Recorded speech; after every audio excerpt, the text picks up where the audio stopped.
Dans la suite d'une précédente vidéo, nous allons aborder aujourd'hui la question « Comment répondre à quelqu'un qui vous traite de complotiste ?» J'ai une mauvaise nouvelle, c'est à peu près impossible d'interagir avec quelqu'un qui est dans cet état d'esprit. Les neurosciences sont très claires. Déjà, l'immense majorité des gens ont beaucoup de peine à changer d'avis au sujet de quoi que ce soit. Et le fait que quelqu'un utilise une expression de cette nature montre qu'elle a perdu la faculté de penser. Dans un très bon article, Guy Mettan, journaliste d'expérience indépendant, relevait que ce genre d'étiquette avait toujours existé au cours du temps et qu'elle vise en fait à disqualifier son interlocuteur de sorte à ne même pas avoir à entendre ce qu'elle a à dire. À une époque, on traitait les gens de communistes, puis de gauchistes, puis de fascistes, puis de racistes, puis aujourd'hui c'est complotiste.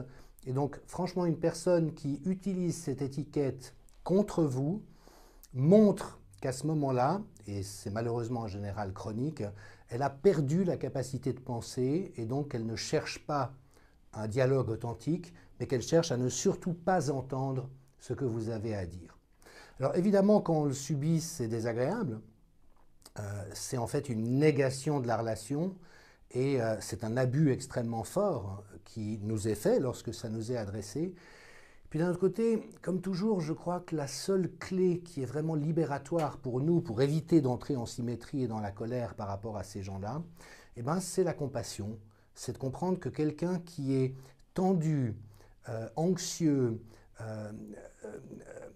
tellement pris dans le malaise qu'il n'est plus capable d'interagir avec quelqu'un, et quelqu'un qui, au fond, est en grande difficulté, et que de ce point de vue-là, c'est important d'éviter d'en rajouter des couches. Vous voyez ce que je veux dire? Ça n'est jamais dans l'exacerbation ou la contre-attaque que quelque chose va pouvoir se dénouer. Ensuite, il y a une stratégie qui me paraît très importante, qui est celle, lorsque ça s'impose, lorsqu'il s'agit de se défendre, lorsqu'on est pris à témoin devant d'autres personnes, de toujours rester dans une posture de dignité, c'est-à-dire de ne pas embarquer dans cette dérive qui est celle qui va vers l'injure et la disqualification, puis de toujours ramener les gens le plus possible proches d'un principe de réalité. Je donne un exemple. Dans un échange sur Facebook l'autre jour, je me suis permis de faire un commentaire au sujet d'un article et un internaute a dit « Ah voilà, Monsieur Michel vient, les complotistes se rappliquent ». Et comme il était question de la probité de la science et de la pratique médicale, je me suis permis de lui informer, de l'informer du fait qu'il y avait aujourd'hui un constat généralisé d'une corruption systémique importante dans cet univers. Ça fait 25 ans que je travaille là-dessus, j'ai plus de 3000 références dans ma base de données de chercheurs et de penseurs, donc je sais de quoi je parle. Et cette personne a répondu assez agressivement en disant « Oui, ben ça c'est vous qui le dites, est-ce que vous pouvez me citer une seule source en dehors de vous-même qui en atteste ?» Et j'ai l'embarras du choix, j'ai 3000 références dans ma base de données, ce qui fait que je lui ai tranquillement fait parvenir un des plus grands centres au monde qui a travaillé ces questions-là est le centre d'éthique de l'université de Harvard. Vous voyez, ce n'est pas des contestataires ou des gauchistes, c'est le summum de la compétence académique qui, pendant 5 ans, s'est intéressé à la question de la corruption systémique dans toutes sortes de domaines, y compris le domaine de la santé et celui de l'influence de l'industrie pharmaceutique, et qui dit des choses extrêmement construites par rapport à ça. Et ce qui fait que je lui ai envoyé cette référence. Alors évidemment, il ne l'aura pas lu, il ne sera pas revenu à moi parce que ce n'était pas quelqu'un qui cherchait un dialogue authentique.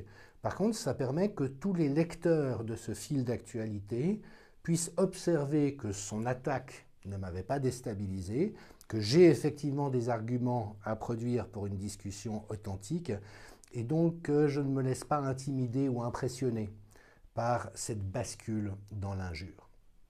En ce qui concerne la situation qui nous intéresse, elle est relativement simple.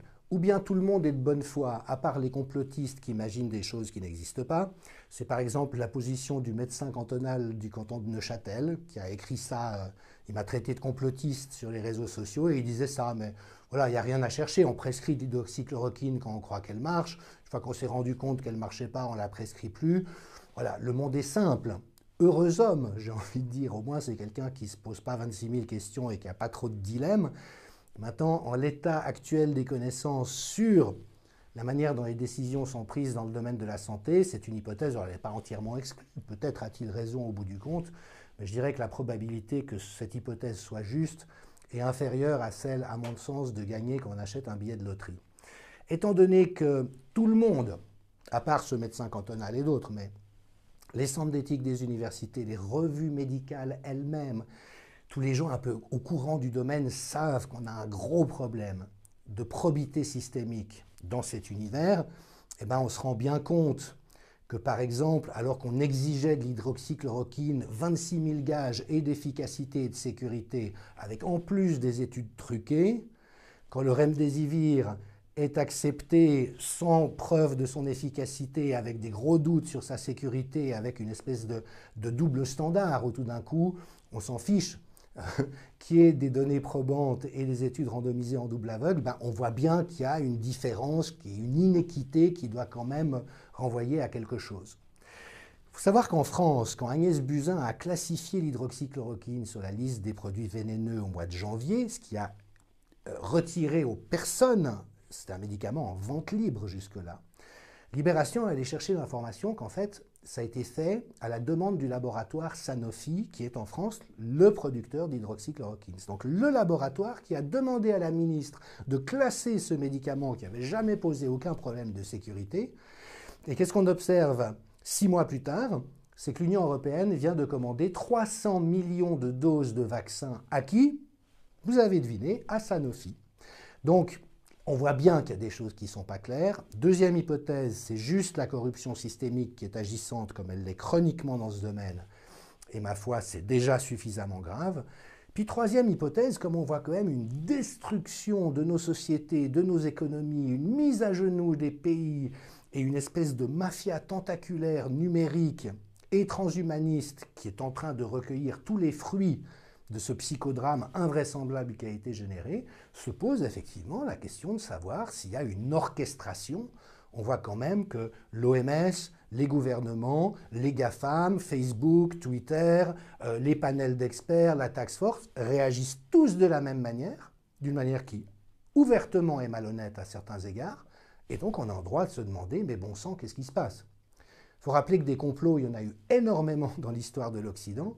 La guerre du Vietnam a été déclenchée suite à une fausse attaque qui avait été montée de toutes pièces par l'armée américaine pour pouvoir dire nous avons été attaqués. La guerre en Irak a été déclenchée dans les mêmes conditions. Donc le fait qu'il puisse y avoir un complot, moi j'ai plutôt envie d'inviter les journalistes qui hurlent au loup contre les complotistes, de plutôt essayer de savoir ce qu'il en est, étant donné la pente extrêmement inquiétante que nous prenons. Mais quoi qu'il en soit, il y a quelque chose qui va primer sur la durée, c'est la probité, c'est l'élégance, c'est la tenue, c'est aussi le fait de ne pas vaciller face à toutes ces attaques et toutes ces bassesses. Vous avez vu comment le professeur Raoult, qui est quand même un des microbiologistes les plus titrés au monde, a été traîné dans la boue en France. Il faut savoir qu'aujourd'hui, c'est un peu les règles du jeu, ça rappelle effectivement des moments sombres de notre histoire, mais c'est notre responsabilité et notre dignité de rester dans une opposition sereine, courtoise, non violente, mais systématique par rapport à toutes les dérives et tous les abus qui sont en train de se dérouler. Les gens qui hurlent aux complotistes me font penser à ces responsables de la démocratie italienne et des milieux catholiques en Italie qui pendant des décennies prétendaient qu'il n'y avait pas de mafia, que la mafia n'avait aucune influence sur rien. Vous voyez ce que je veux dire? Pour moi, c'est quand même beaucoup des négationnistes. Même des organes de presse comme Le Temps et la RTS, en leur temps, ont posé des questions quant à la probité de la recherche et qui décidait de quoi dans les systèmes de santé. Tout d'un coup, ils n'en parlent plus du tout. Mais voilà, tout ça pour dire que tôt ou tard, la vérité apparaît. Tôt ou tard, le temps nous donnera raison. Et donc, c'est important de rester très calme et posé face à des gens qui sont tellement perdus et tendus intérieurement qu'ils sont dépossédés de la compétence de dialoguer, de réfléchir et de co-construire quelque chose d'intelligent avec les autres. Une personne réellement scientifique ou réellement capable de penser, elle sera toujours preneuse de vos arguments, surtout s'ils sont différents de ce à quoi elle a l'habitude de croire. L'objection est intéressante en elle-même. Et donc, pour moi, la capacité d'entrer dans une co-construction, c'est vraiment la marque de la liberté intérieure d'une personne, mais donc aussi du crédit que vous pouvez lui faire en tant qu'interlocuteur sur une question complexe. Pour le dire en 2 mots, et ce n'est pas très élégant, je m'en excuse, mais quelqu'un qui vous traite de complotiste, rangez-la d'emblée dans la catégorie des gens qui ne sont pas capables de penser et de dialoguer, jusqu'à preuve du contraire, Et comme ça, vous vous éviterez bien des mésaventures. À bientôt, j'espère. Merci.